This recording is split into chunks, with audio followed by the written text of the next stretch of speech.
52 episodes, 52 ordinary people, 52 real stories about things that affect overall health. Because there is a lot more that goes into being healthy than food and fitness. Inspiration, support, a new perspective, and knowledge. You'll find that and more here on the Healthability Project. Hi, welcome to the Healthability Project. I'm Robin McKenna. In episodes 23 and 25, my guests shared their stories about being medically misdiagnosed and how they got through things once they had been correctly diagnosed. There's also another angle about being misdiagnosed, and that is learning you've been misdiagnosed, but also learning that it is too late. What is that health and wellness story? What's also unique about today's episode is that it is being told by the daughter of the person who was misdiagnosed. My guest today is Merrilee Buchanan. She's going to share her mother's story, which is about, of all things, forgiveness. Merrilee is the founder and CEO of Villa Leadership Group, a small practice focused on building cultures of inclusive leadership and helping professional women increase their influence in the world. Her vision is a world where we live and work with more balance, sanity, and civility, and find ways to leverage our strengths and connections to build better workplaces and communities for the future. Her work has taken her to many places around the world, engaging with individuals and companies from a wide variety of industries and cultures.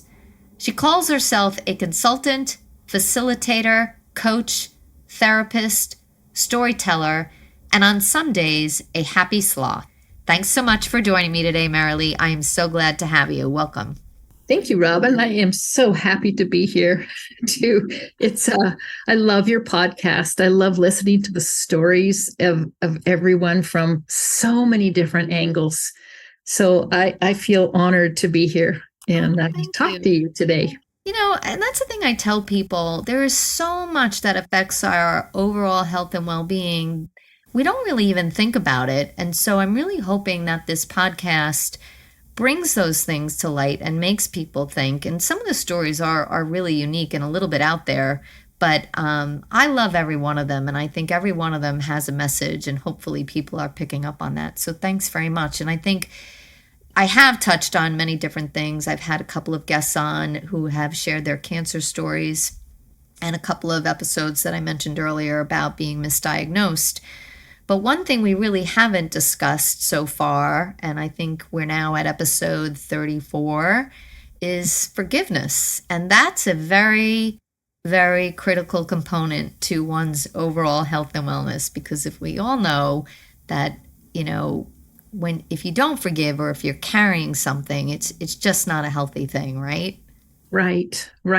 It is not healthy for you or anyone else. Yeah. Mm-hmm. So tell us how you came to learn the story about your mom and her search for forgiveness or contemplating forgiveness for the doctor that had misdiagnosed her, and what you remember, I guess, as a young adult, her journey, and how she may have shared in her journals how it affected her, how the whole experience affected you, and even all these years later, is the reflection of that must have some impact on health and wellness in for you as well. Yes, it's quite a story, Robin. A story that it feels like I knew it a long time ago, but it didn't hold with me until you and I were talking about your other episodes. And since that time, I have found a lot more information. So I'll start with, my father died in December of 2018. And as when your parents pass away, you have all of their things, all of their papers. And my dad had kept some of my mother's papers, not all. I wish there were a few more that I read about. And so as these things were distributed among the family members, I happened to get my mother's journal. that she actually started when she was about 2 years into her cancer. So it was a backward look, but it was important because she was already in it and she was dealing with that. So let me kind of take you back in time for a minute. So it is March of 1973. So this is a long time ago. And if you think about, what healthcare and what we knew about cancer then was a lot less than we know now. Mm-hmm.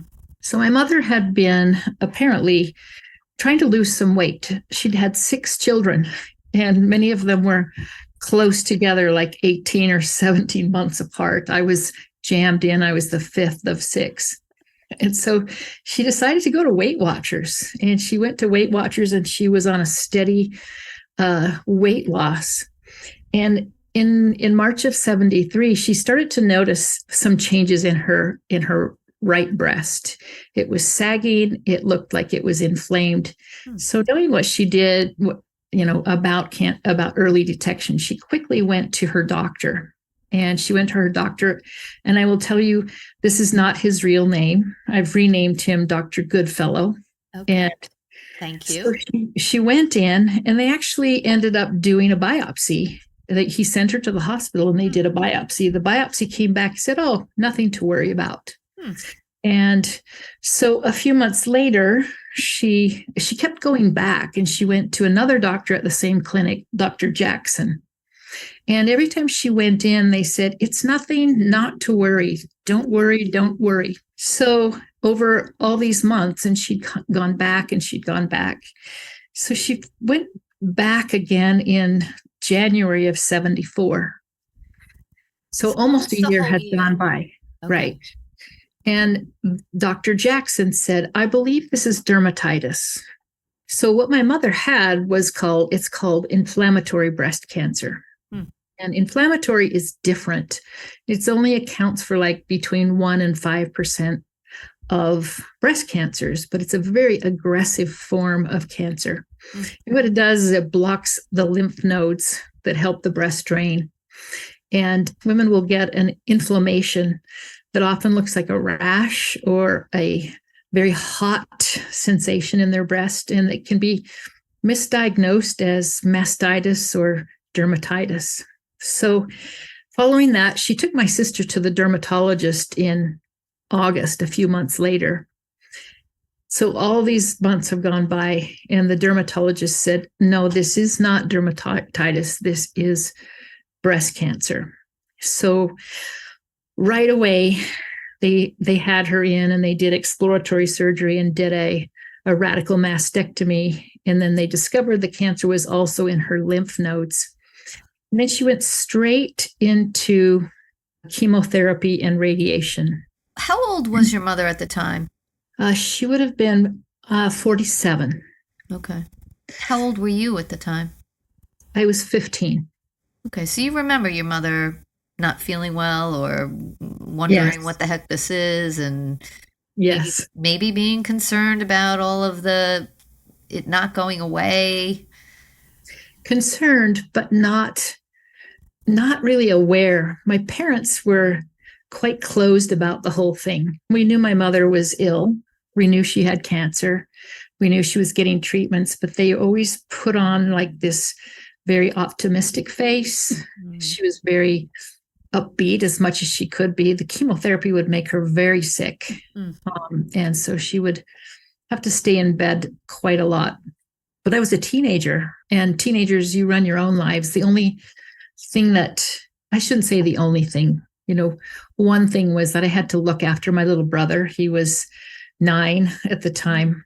And I also, when I got my driver's license when I was 16, my dad asked me not to get a job that summer so I could drive my mother to her treatments.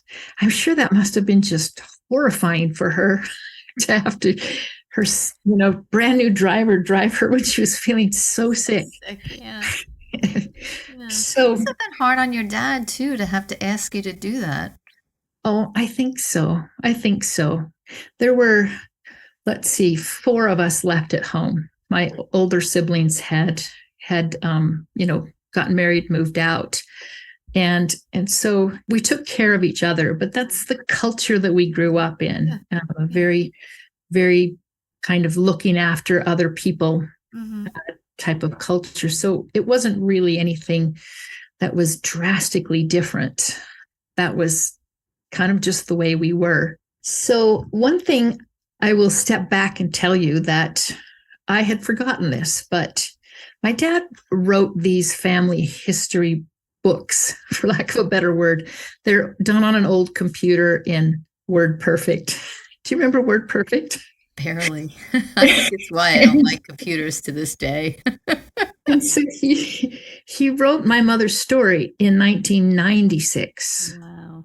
Where he took from her calendars, her journals, and his memory. He has quite a good memory. And so he had detailed all of her life, as well as her illness and how she was through it. So anyway, after my father died, I came into having my mother's journal.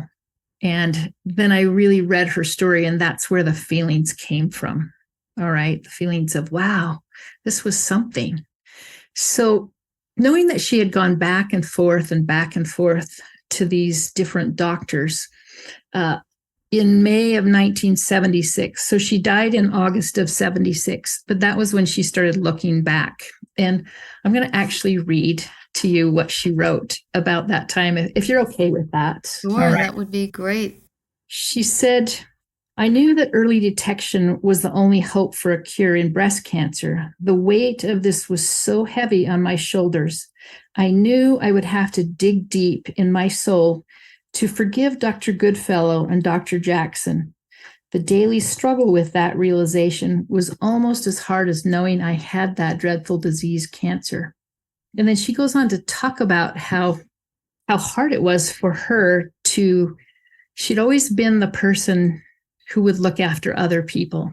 And she had looked after my grandfather for many years. He lived with us, and she was the youngest of her siblings. And so she was always taking care, whether it was her mother-in-law or her father.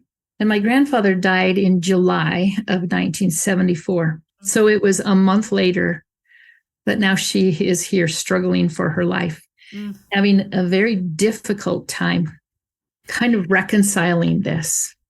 Do you remember if your mother seemed angry or upset? Or, I mean, clearly you said that they were very hush-hush about it, but did you ever notice her behavior? I remember feeling like she was scared. And there was a piece in there that I also hadn't put together. So this must have been in 1975. My uncle was kind of following her health concerns. And he said he'd heard about this doctor in Greece who was curing cancer. And thought, when they kind of checked it out, had heard these really good things that he was doing. You can look it up now. It's in all of the disproven cancer treatments. Gosh. But this doctor was a microbiologist. His name was Dr. Alivizatos. My dad couldn't even remember in his journal what the doctor's name was, but I just Googled Greek cancer cure. So apparently he would take these blood tests, and he could see from the blood test how much cancer you had. And he would give these daily injections of this secret serum. He was shut down by the Greek Medical Association a couple of times, but he would always get his license back and start working again. So my uncle sponsored my mom to go out there. She went out for about 6 weeks in July, August of 1975. And she had these treatments. And she was amazingly better when she came home. She was like a different person. Wow. For 2 weeks. All right. And she had been there with a number of other people. And what I remember is watching her clip the obituaries out of the paper of the other people who were there. And I remember her being very scared And because, they were desperate for some kind of cure. Sure. So when she wrote this about, having to dig deep for forgiveness, that included all of that. So apparently there was a guy a doctor who posed as a cancer patient. This was in 1979 because he wanted to find out what this serum was. And he was able to obtain a sample of it, brought it back and had it analyzed. He was from the University of Washington. And it was essentially niacin and water. Okay. And so the niacin would, because they were giving high doses of it, which is a B vitamin, would cause this kind of burning and skin flush. And it would make the people who were receiving it, feel like it was burning away the cancer. And so I don't know if what she experienced was a placebo effect, right? Yeah. Yeah. And so, part of me has to say that disappointment, because within 2 weeks after she got back, she could start to feel new cancers, and they discovered that it was in her bones and in her back and in her spine. And she was afraid to start chemotherapy because she felt like starting chemotherapy again would just ravage what maybe she had left.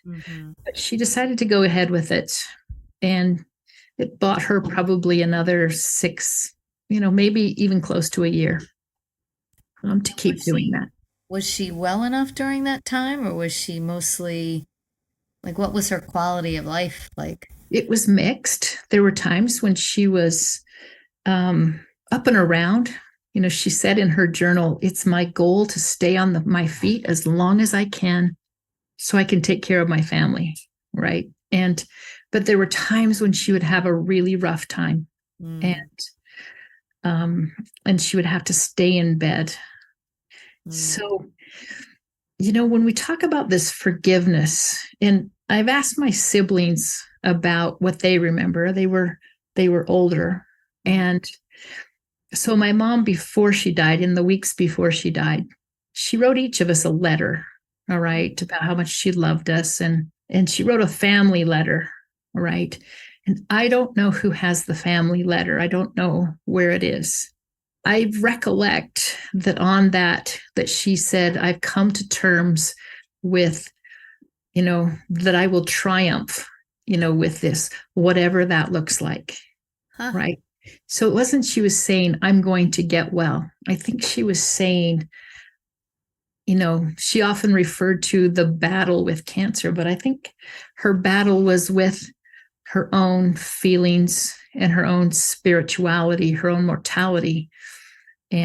But she really came to peace with that. She knew she was going. She was always a planner. She wrote her own obituary, planned her own funeral. Wow. Kind of took care of things. Wow. It seems like her coming to peace with it, she came to peace with knowing that the outcome wasn't going to be defined by her. She was okay with that. Yes. And that's probably, that is what gave her peace. I believe so. I mean, I grew up in a very religious family. The family is, members of the Church of Jesus Christ of Latter-day Saints. And so it's a very spiritual focus where everything is in God's hands. All right. Many religions come from that same place. So for her, I believe that was a great comfort to her, and kind of always felt like, well, there's work on the other side that I must do. And so I'm being called home. And, as a kid, that seems like a good answer, right? Right. But I do remember in that summer when I had the realization, I was sitting in the car with my boyfriend at the time, and I said, "My mom's going to die." And he said, "No, she's not." And I said, "Yeah, she is." And she was in the hospital at that time. And I said, "She's not getting better." And he said, how can you give up hope?" And I just said, "It's not about hope. Mm. It's about not having control. Right. Giving up that sense of thinking you have control and wow. It's very insightful for a teenager. I don't think that I was very insightful at that time of my life. So I was thinking about this forgiveness thing, Robin, and I was thinking that forgiveness seems easier for some people than it does for others. Yes. Yes. And when you see families who've had tragedy or tragedy by at the hands of another person, all right, and there's a very deep sense of injustice. Mm. Some families or some people seem very quick to forgive, and some feel like, it seems like some can never really let it go, and then it does destroy us. Mm. And I can't say that I know what the difference is, but my husband and I have talked about this sometimes because we're both, we both have a therapist background, and we're both fascinated by our wiring. Mm-hmm. And so there's a place in the brain, you probably know this, the hippocampus, that stores our long-term memories, and they're solid, especially when they're emotional memories. That's why we can remember things that happened, years ago, or if we have dementia, we might be able to remember those things, but the working part of the brain up front isn't working. And he and I are very different. He can remember somebody who insulted him in the second grade. And I don't, like, something in my brain doesn't hold on to things very long. And I don't know what the difference is. Is it different in our wiring? Because I don't think I work hard at it. And so I have wondered, if my mother was like that, if she was more forgiving in general as a person. She was very open, loving, accepting. She was the kind of person that people sought to talk to because she was supportive and non-judgmental, as far as I knew. I mean, sometimes I felt judged for wearing certain things as a teenager. We've all been there on that one.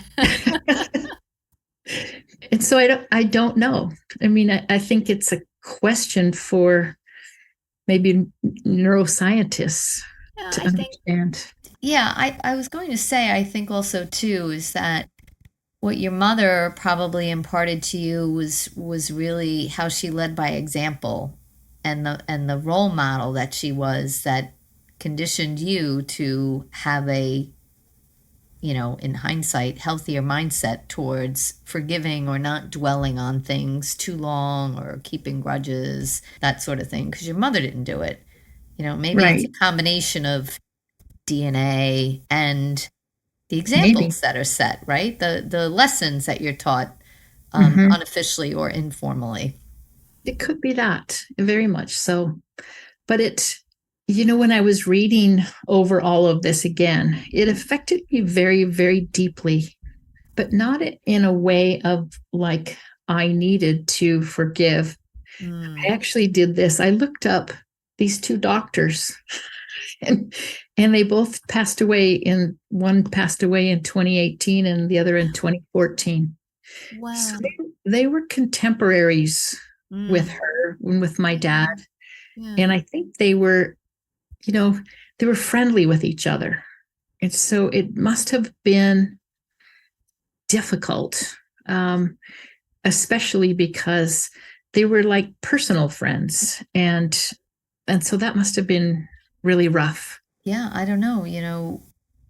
Maybe your father, decided, what's the value in disassociating with these people versus, whether or not they diagnosed it correctly, she still had cancer, right? At that time in life, cancer was not very beatable like it is today, right? It wasn't. That's not to say if it wasn't detected early that she couldn't have been had a more extended life. But Right. I maybe your father just chose to hang on to friendship and positivity. Maybe, maybe. And it's it's hard to know. My dad's not here to ask, Right. and I have to depend on his writing. Mm. But here's the thing: she was treated. So the doctor that did her mastectomy was the first doctor she'd gone to. All right, that had done the biopsy, Wow. and so she must have reached some level of forgiveness to go back and then put her trust in him again. Right. I couldn't find much about Dr. Jackson, about what his role played, but he was at the clinic for pretty much his career. Wow. And so, yeah, it is hard to know. Do you know why your mother began to journal 2 years into her journey? I think that how she planned her funeral and wrote her own obituary. Mm. I think for her that having some kind of a legacy, or having an understanding, so that we knew what she'd gone through. She kept a little week at a time planner that she kept all of her notes in. My Wow. dad refers to it in his writing. But he also said when she was in Greece that she wrote home every day. Oh, wow. He said somewhere in our moves, those letters were misplaced. And I'm like, That's a shame. oh, I wish I had those letters. Yeah, that's a shame. Maybe they'll turn up somewhere.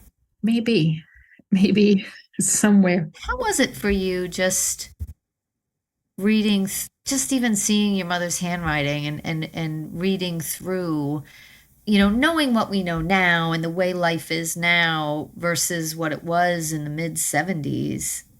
Mm-hmm. Must have been jarring, Yeah, sentimental. definitely all of those. And you're right, just looking at her handwriting, it's so recognizable, Mm. and to see it. And you can see, you know, her decline as she writes, it gets more scribbly and more difficult, and she's really trying to stay in the game. But it makes me have much more understanding of what she was going through. As I said, they were kind of closed, and not it was to be protective of Sure. us, I believe. But my dad writes that they were closer in those last 2 years than any time in their life together. Wow. He remarried uh, less than a year later, because my mother said, I want you to wait a year before you remarry, because you're one of the kind of men who needs somebody to take care of you. And so he did. And I had this lovely stepmother for many, many years. And, I think things work.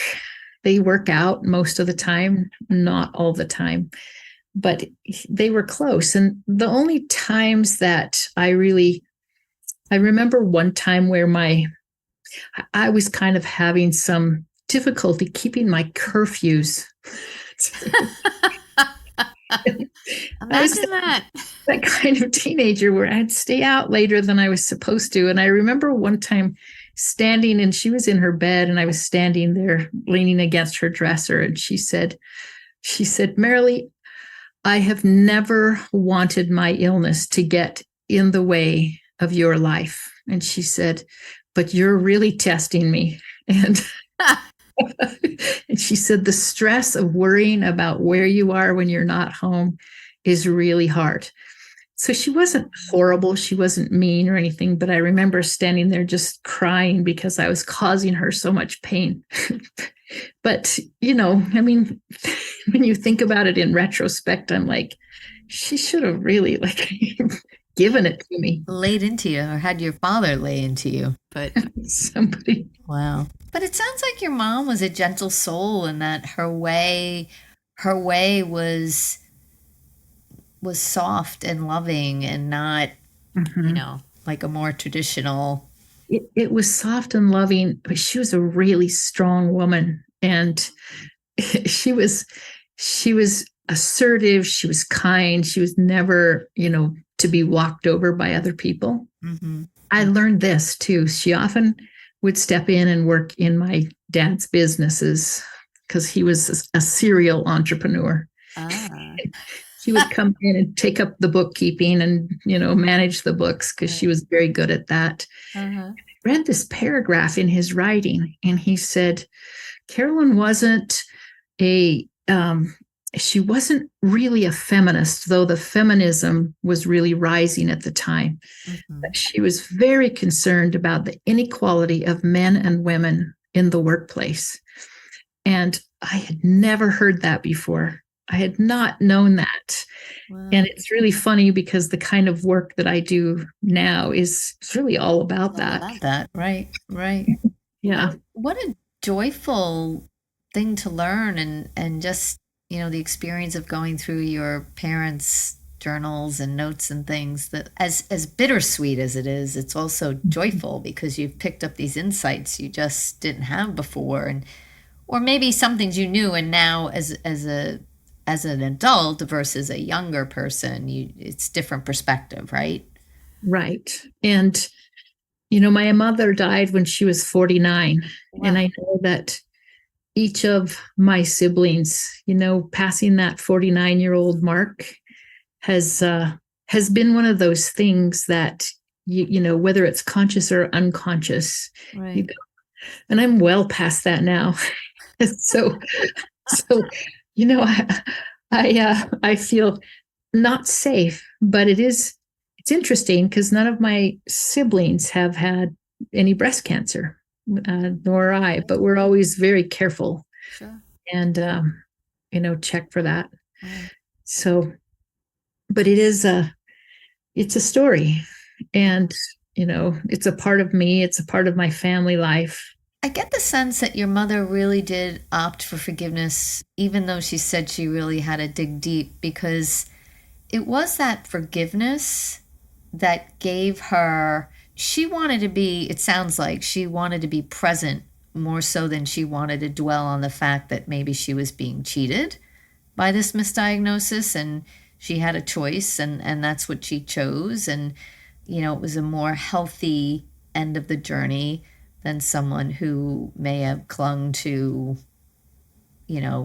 negative or anger. I think so. I think that it was an emotional roller coaster for her. Mm-hmm. But I believe the negative parts of that she kept private. She wrote in one part of her journal that she said that the neighbors and the friends aren't really coming around. This is while she was sick. Mm-hmm. And she said, I believe they're uncomfortable with, whether they should talk about my illness or not. And she said, so when they come, I start talking about it because I want them to feel at ease. So you can see that this is the kind of person that she was, where she wouldn't judge them for not really coming, but understand that they were coming because they didn't know what to say. Right. Right. Very thoughtful, like thinking of others, in an incredible situation that she's in, really thinking about the comfort of others. Yes. Wow. What a story. My goodness. What a beautiful story, as hard as the circumstances were. Thank you so much for sharing this story. This is amazing. Well, Robin, I think I am thanking you, because had you not asked me about this, and had I not sort of mentioned it in passing, I wouldn't have felt like, well, I should really figure out what happened. And so I was able to find my dad's book. He wrote a whole bunch of these books, all right? And they all had a different focus. They're, less than 100 pages in his typewritten, unedited hand.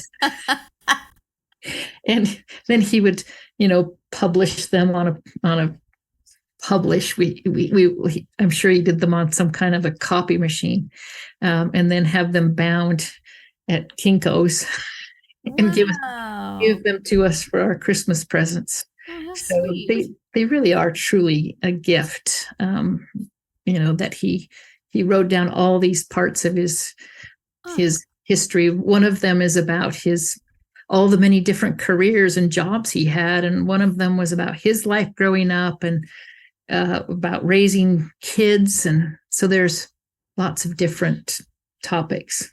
Wow. Well, good. I'm glad you have that. That's really very precious. Yeah, it is. So thank you for putting me back in the space to remember and get connected to it. Good. Listeners, hopefully you've enjoyed today's episode. If you have, please share, like us, tell your friends about us, post on social media. And if you have any questions, comments, or suggestions, you can email me at thehealthabilityproject@gmail.com. Thanks so much for tuning in. We will see you next week. Bye-bye. Thanks for joining us today at the Healthability Project. We'd love to hear from you, so please email us your questions, comments, or suggestions, including future guests, to thehealthabilityproject@gmail.com. And please like us, subscribe, and share us with your friends.